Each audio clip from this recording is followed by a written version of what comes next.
Item ಯಾವುದೇ ಇರಲಿ try ಮಾಡಿ ಆಚಿ ಚಿಕನ್ ಮಸಾಲಾ. ಆಚಿ ಚಿಕನ್ ಮಸಾಲಾ. ಈ ಒಂದು ಪ್ರಸ್ತಾವನೆ ಆಯಿತು.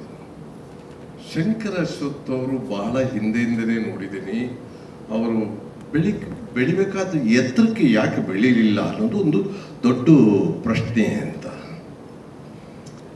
ಇದರಲ್ಲಿ ಯಾರನ್ನೂ ನಿಂದಿಸಿ ಏನೂ ಪ್ರಯೋಜನ ಇಲ್ಲ.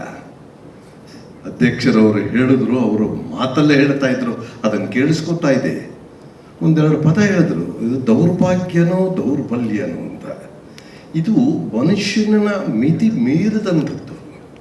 ಅದು ನಾವು ಒಳ್ಳೆ ಚಿತ್ರಗಳು ಮಾಡಬೇಕು, ಒಳ್ಳೆ ಕೆಲಸ ಮಾಡಬೇಕು ಅಂತ ಎಲ್ಲರೂ ಮಾಡ್ತೀವಿ. ಆದರೆ ಅದರ ಫಲಿತಾಂಶ ನಮ್ಮ ಕೈಲಿಲ್ಲ. ಇದು ಬಹಳ ವರ್ಷಗಳ ಹಿಂದೆಯೇ ನನ್ನ ತಂದೆ ನನಗೆ ಹೇಳಿದ ಮಾತು.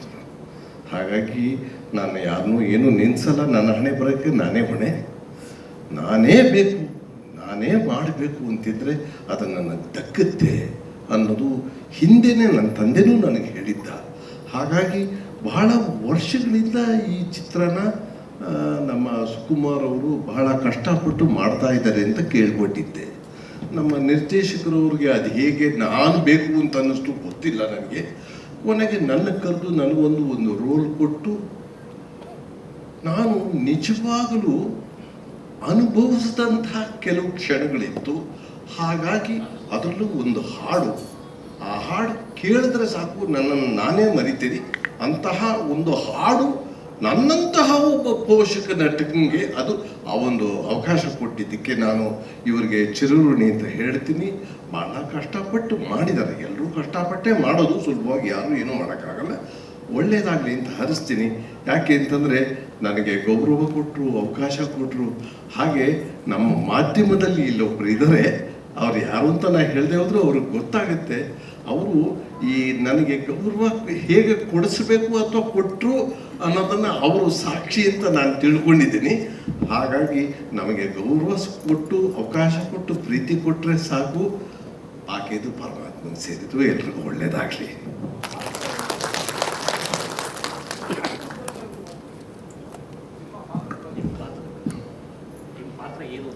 ಈಗ ನಾನು ನೋಡಿದ ತಕ್ಷಣ ಏನನ್ಸುತ್ತೆ ಜನಗಳಿಗೆ, ನಾನೊಬ್ಬ ಪುರೋಹಿತ, ಜ್ಯೋತಿಷ್ಯ ಶಾಸ್ತ್ರ ಪಾಂಡಿತ್ಯ ಇರೋದು ಅಂತ ಒಂದು ವಿಷಯ ಹೇಳ್ತೀನಿ.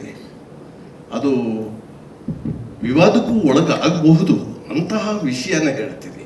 ಯಾಕೆಂದ್ರೆ ಈಗ ಬರ್ತಾ ನನಗೆ ಹೊಳಿತದ. ಸರ್ವೇ ಜನಾಃ ಸುಖಿನೋ ಭವಂತು ಅಂತ ನಾವು ಹೇಳ್ತೀವಿ. ಅಂದರೆ ಈ ಸಂಸ್ಕಾರ ಸಂಪ್ರದಾಯ ಇಟ್ಕೊಂಡವರು ಸಕಲ ಜೀವರಾಶಿಗಳು ಸುಖವಾಗಿರಲಿ ಅಂತ ನಾವು ಆಶಿಸ್ತೀವಿ, ಆಶೀರ್ವಾದ ಮಾಡ್ತೀವಿ. ಆದರೆ ಸಕಲ ಜೀವರಾಶಿಗಳು ಸುಖವಾಗಿ ಇರೋದಕ್ಕೆ ಈ ಮನುಷ್ಯ ಬಿಡ್ತಾನ. ಹಾಗೆ ಅದನ್ನು ಮೂಲವಾಗಿ ಇಟ್ಕೊಂಡು ಹೇಳೋದಾಗಿದ್ದರೆ, ಯಾವುದೋ ಒಂದು ಜೀವ ಒಂದು ತುಡಿತಕ್ಕೆ ಒಳಗಾಗಿರುತ್ತೆ.